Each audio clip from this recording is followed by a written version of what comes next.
Hi, We good guys. now? All right. Sorry about that. Tom, I talked to Mike a little bit about him using his size as a receiver and you kind of telling him where different spots of having the ball. I wonder if there's any comparisons in the conversations you had when you played with Randy Moss, if you see any similarities in their games and kind of the conversations and pointers you give him that maybe you and Randy talked about. From a physical standpoint, both big bodies and big catch radiuses, great body control, great understanding of the game, feel, instincts.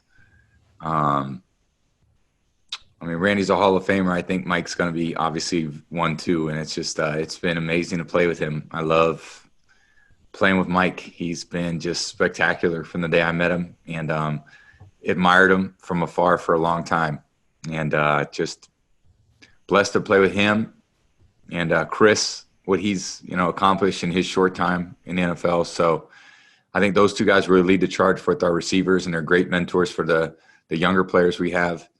And we're just going to keep working hard every day, try to be on the same page more and more. All right, next is going to be Rick Stroud. Yeah, Tom, along those lines, you ripped that seam route to Mike, and I don't know that it was the same play that he didn't see in New Orleans per se, but he talked about that in the back shoulder where you gave him the route, and he said he caught like 50 balls on that Friday in a similar spot. Is that sort of the thing you mean by, the hard work paying off that you saw in the game on Sunday? Yeah, I think that's, I think it's pretty natural. The more you're together, the more you talk, the more you communicate, the more you practice, play together, the situations come up, and then so much is nonverbal communication. What did you see? What did I see? What do you? And as long as we both see it the same way, that's important. It's hard if I saw this or I saw this, and then mistakes happen. Unfortunately, it's just part of the learning process, and I think it's not like I played a lot of football. I have in my mind what I think's going to happen or what's happened for me over 20 years, and the conversation I've had. But unfortunately, I've never had those conversations with this group of players, and that's just part of it, So it's just the way it is, and you can't replicate, live game time reps. You've got to just do it on the practice field, talk through them. Unfortunately, when it happens in the game, you got to really take those to heart and learn from them and, try to improve them. But I love working with our group of receivers, our tight ends. We're off to a decent start. We've got to really build on it and try to make as many improvements as quickly as possible. Okay, next up we're going to have Jenna Lane.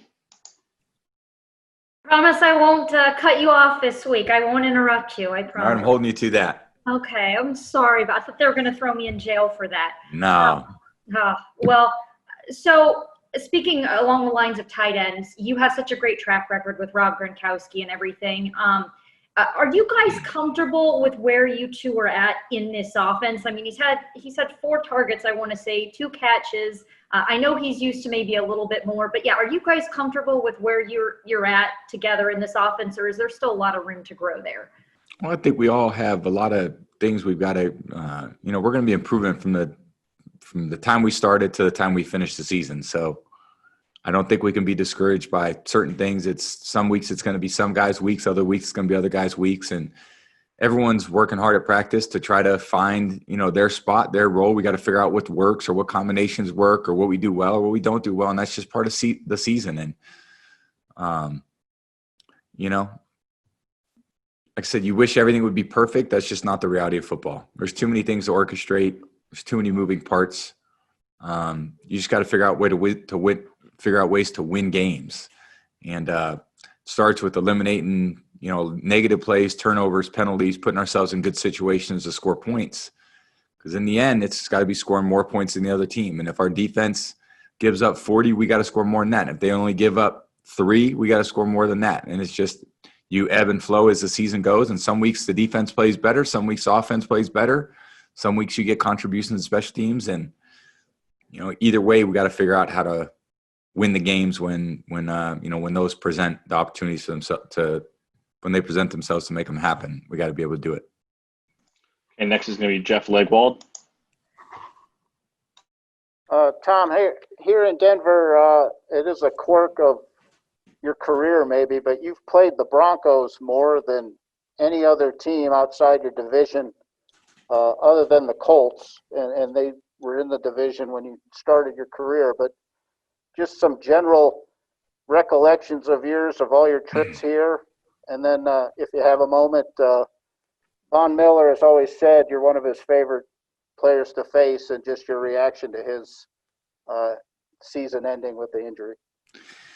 Yeah, I think the feeling's mutual with Vaughn, and I've played a lot of meaningful games against him, and there's nobody that's, more of an incredible player than him.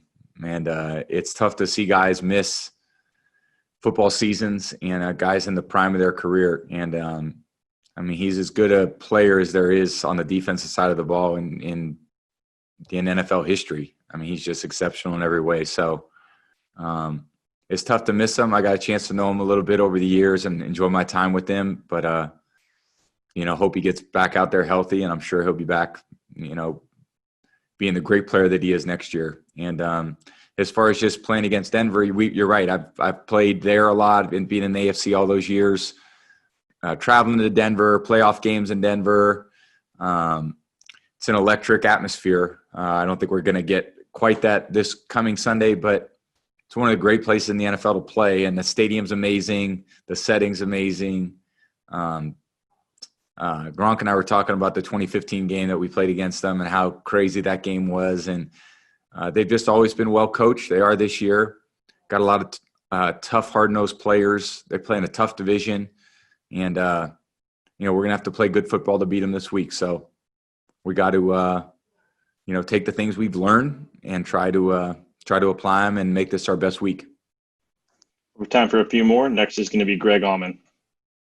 Hey, Tom, you had a lot of years in New England where you had multiple backs that kind of worked together in the run game. You kind of have that going right now with Rojo early and McCoy on third downs and Leonard coming in like he did. How much of that is kind of what you want as a complement to the pass game there? I just think, the more depth you have at all positions, it's just, you can't strain any one position too much. And you're going to have situations over the course of the year where guys get worn down or guys, tweak something and they're not in there as much, and guys are going to have to fill a role and they're going to have to do it well. And I think having guys at different, depth at these positions that are so important to our offense, everyone's going to play a critical role. Hey, we're really deep at receiver, all of a sudden Chris doesn't play. Mike's out for a play. J. Watt gets banged up in the game. Next thing you know, it's like, all right, well, what happened to the depth? It just goes quickly. So, that's just part of football. Every team's dealing with it. Denver's got injuries. They got to adjust. We've got injuries. We got to adjust. It's just something that it's a contact sport. Everyone's not going to be there every single day, every game. It's just not the reality. So you got to work with everybody. You got to have enough communication with everybody. Everybody plays a vital role. And I think when you can gain confidence in the players that they may think they're in a backup role, but once the game starts, they're in a featured role. Those guys have to take advantage of those opportunities. That's how I got my start. I look at it like I was someone no one ever thought of me in 2001. I thought I was third string quarterback going into training camp 2 weeks into the year. I'm the starting quarterback. So you got to take advantage of your opportunity because you don't know when you're going to get it. And I try to stress that to the young players. Like every day of practice, you got a chance to make an impression on a player, on coach, build trust in your teammates so that when you get the opportunity, you go and you take advantage of it. And then you never look back. Yeah, that's all we have time for today. Thanks, Tom. Appreciate it. Thank you, guys.